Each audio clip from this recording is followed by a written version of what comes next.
We cannot experience God's forgiveness unless we forgive others. We cannot forgive others unless we overcome anger in our lives. 13 September 2020, 24th Sunday of the Ordinary Times. Today's first reading and the Gospel passage are very relevant and significant in the modern times, more than ever before, as they speak of the need for forgiveness and the dangers of anger, which is one of the main blocks against forgiveness. Both forgiving as well as asking for forgiveness is equally difficult and challenging. Forgiveness is something which we all need to receive and give. Forgiveness is an essential part of our lives. Modern times, forgiveness is increasingly becoming. Why does forgive very difficult? Why has it become a rare commodity these days? At least we can think of 5 reasons. 1. A difficult understanding of forgiveness. We think it's a sign of our weakness or cowardice. We think that it makes us inferior to forgive others. In fact, we need more courage to forgive because it overcomes the desire and the tendency to take revenge. 2. Ignorance of my own self. When I am ignorant of the fact that I am also a sinner, I am also in need of forgiveness from God and others, I will not be able to forgive easily. I too have my own weaknesses, shortcomings, limitations, evil desires, selfish motives, and so on. I may not have the same limitations like the other person, but certainly I also have my own weaknesses and faults, which may even be worse and more severe than those of the other person. When I am aware of this, it will be easier for me to forgive and I won't be too demanding either. Third, identifying sinners with the sins. It's natural to identify sinners and sins. That is why it becomes difficult for us to forgive them. But we must differentiate sinners and sins. We need to hate sins but not the sinners. We need to go beyond the sins and reach out to the persons behind the sins. That is what God is also doing with us. He may not like our actions, but certainly He loves us. 4. We forget that in order to receive God's forgiveness, first we need to forgive others. And the fifth, the evil and danger of anger. Let us reflect upon these two last reasons with a little more elaboration based on the Gospel passage and the first reading today. We forget that in order to receive God's forgiveness, we need to forgive others. Very often we forget this great statement. As we heard in the first reading today in the book of Sirach, also known as Ecclesiasticus, written by a wise Jew known as Ben Sira around 180 BC, makes it very clear. Sirach 28:2, it says, "Forgive your neighbor the wrong he has done, and then your sins will be pardoned when you pray." Later on, as we know, Jesus also makes the same point very strong, so much so that he includes this statement in the final prayer he taught his disciples, which we repeat in everyday Mass. Father, forgive our sins as we forgive others. Luke chapter 11, verse 4. Only a forgiving heart can experience God's forgiveness. It is true, God's forgiving love is always unconditional and we are always enveloped by His love and presence. But in order to experience that love, forgiveness in me, in order to make it my own, I must have a forgiving heart. It is like this: though there is a lot of sunlight outside my house, I need to open my house, my door, my window to let the light in and the warmth of the sun to enter. Similarly, I need to open up my heart to allow God's forgiveness to work in me. This point is very powerfully brought out in the parable of unforgiving servant in the passage that we read today, Matthew chapter 18 verses 21 to 35. In order to appreciate the parable, we need to highlight certain important aspects of this parable. 1. The extreme generosity of the master. The servant pleads his master just for some more time to repay the debt. He was not asking the master to cancel the debt. He promised that he would pay soon. But the master is very generous. He not only revokes the debt, but also he totally withdraws his debt, cancels the debt. So the master is doubly generous and extremely generous. The narrow mindedness of the servant. On the other hand, the servant is not able to enjoy and cherish the gift of forgiveness because of the hard heartedness. He was not ready to show similar mercy and compassion towards his fellow servant. He was very cruel and punished him. As a result, he not only got the punishments again, but also the cancellation of the debts was revoked and he had to pay the master the full amount. The vast difference between these two amounts of the debt. The servant owes the master 10,000 talents. It's really a huge amount. One talent is 6,000 silver coins. According to one calculation, 100 silver coins is equal to 150 rupees. So, if you calculate 10,000 talents, it would be about 9 crores. Whereas his fellow servant owes him just 100 silver coins, which means a meager 150 rupees. So, the vast difference between 9 crore rupees and just 150 rupees, precisely because he could not believe, because he could not forgive, just the very small amount his forgiveness was revoked. To get such an enormous debt written off is great news to be celebrated, to be cherished and enjoyed with his family and friends.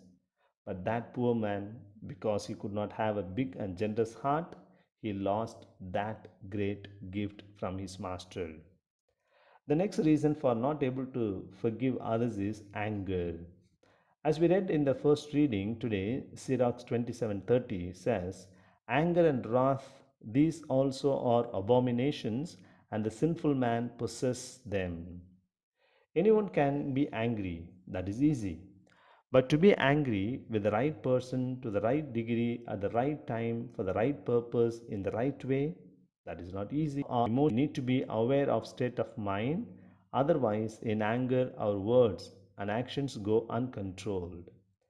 There may be several factors that trigger anger in us: a sense of disappointment or not being understood, frustration, unhappiness, hurt feelings, or criticism from the others, and so on. We are also angered when we face others' criticisms, and when they ignore us, we get angry. When our ego is hurt, we get angry. But a little deeper reflection shows that nobody or nothing can make us angry, in fact. In any situation, either I am right or the other party, other person is right. If I am right, I need not get angry because I am right and the truth is with me. I need not shout, I can just politely speak out. And if the other person is right, I don't have the right to get angry. Occasions that make us angry are not in our control, but how we react to them is certainly in our control. Often in our daily situations, we react rather than act. In anger, very often we raise our voice because our hearts get distanced, so we have to shout louder so that the other person is able to hear it. On the other hand, in love and friendship, we don't need to shout because we are drawn closer. But it needs a lot of self awareness. Let not others decide how we must feel and in what way we must act. Let us in control of our moods. Let us be in control of our moods and words, actions and attitudes. We all need to develop a peace of mind. We need emotional and mental detachment. Detachment here does not refer to an attitude of indifference, nor a lack of insensitivity, nor a lack of sensitivity. Rather, it means going by common sense and inner strength. In anger, our reason works slower as emotions get stronger. When anger gets intensified, we are not in control of our words or actions. Later, we sit back and regret for them. A sad example. It actually happened. A man was washing his new car, very expensive car.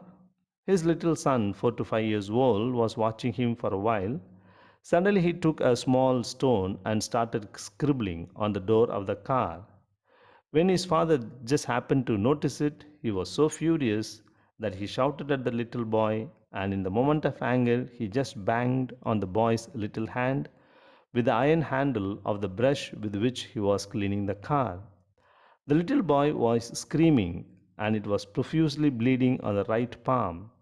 He was rushed to the hospital. On examining him, the doctor said, "Very sorry, except the thumb, all the other four fingers are very badly damaged.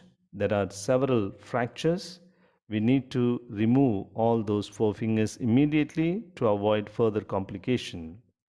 They arranged for the surgery, and all the four fingers were removed. The father was in tears. He could not forgive himself for what he had done to that little boy.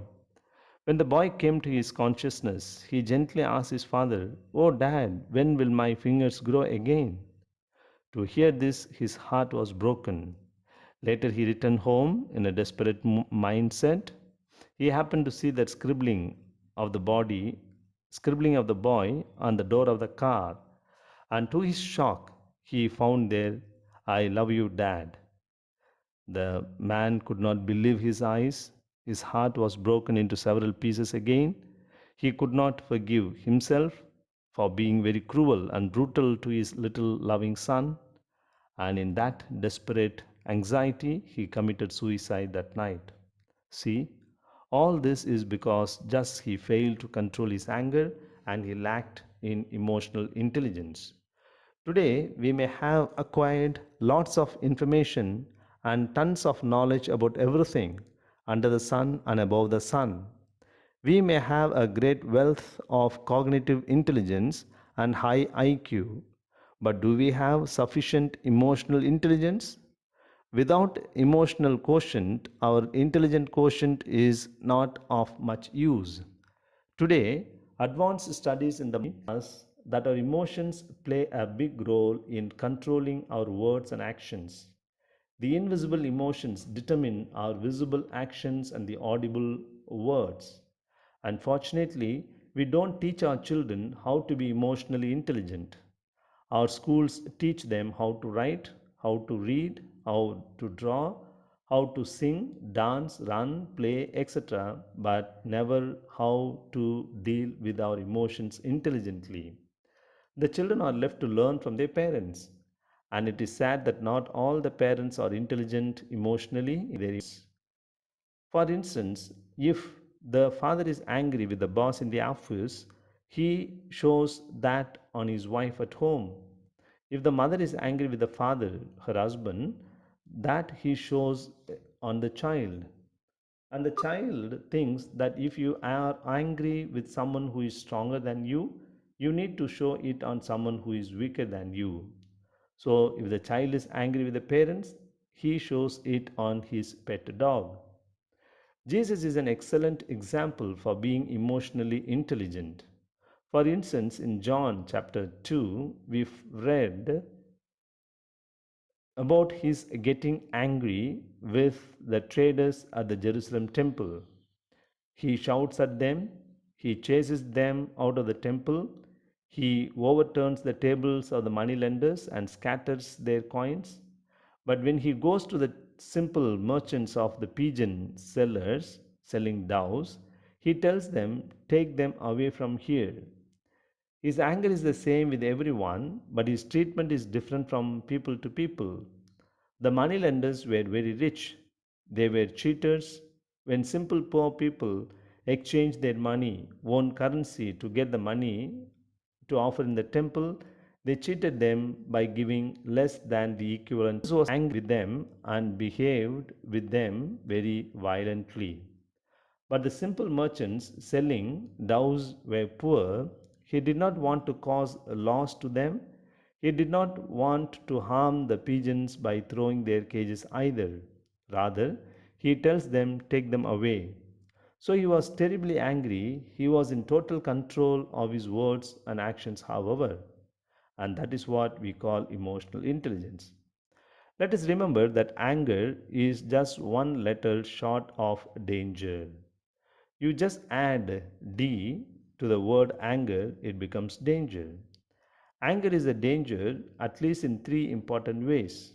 One, it affects our health. Anger spoils our sleep, and that in turn leads to a whole lot of other issues. When you're angry, your body responds with producing adrenaline hormone. This hormone is produced by the adrenal gland. When it is produced in the body, it stimulates the heart rate, contracts blood vessels, dilates air passages, and has a number of harmful effects like increase of blood pressure and so on. Anger that you lock inside you can lodge in body cells and tissues, organs, and systems in the whole body. Secondly, anger spoils our relationships very badly, therefore, anger is danger. Many great friendships of long years are broken by just a few minutes of uncontrolled anger. We need years to build up relationships, while just a few moments are enough to destroy those relationships totally. It harms our dear and near ones so deeply that sometimes we cannot repair the damage at all in future. Again, anger is danger because it affects our faith in God. As we saw earlier, we are not able to experience God's forgiveness and mercy in our lives because of this anger. In the modern world today, we become more and more impatient, and that triggers anger in us very easily and quickly. Because we are not patient in our daily situations, because we are not patient with ourselves, because we are not patient with others, because we are not patient with God, we end actually up being a patient, yes, a patient in the hospital. The need for anger therapy or anger management is highly increasing these days. Anger management aims at using your anger to learn about yourself and turning that anger into energy for positive change. Perhaps some simple tips can be given to manage anger. 1. At least once a day, devote several minutes to thinking on how much your life would be better without anger. 2. When you feel anger arising in you, start breathing deeply and slowly several times. 3. Along with breathing, count slowly from 1 to 10. This will delay your angry reaction and weaken it. Even if you count 1 to 10 and if your anger has not yet come down, no problem. Count again from 11 to 20. 4. Drinking some water has a calming effect upon the body. 5. Try to be more patient, no matter how difficult it might be. 6. More tolerant. Be more tolerant towards people, even towards people whom you don't like. 7. Everyone is entitled to his or her opinion. You can disagree with people but still maintain the fact and maintain tact and diplomacy. One can agree to disagree. 8. Choose to react calmly and peacefully in every situation. Try again and again even if you fail. 9. Positive thinking makes it easier to disregard remarks and behavior that otherwise could cause anger. 10. Manifest at least some self control, self discipline, and more common sense. Don't take everything too seriously, it is not worth it. And finally, find reasons to laugh more often. Yes, let's always remember anger is just one letter short of danger, danger of losing our relationships, danger of forgetting God, danger of affecting our health very badly. Let us think about it today.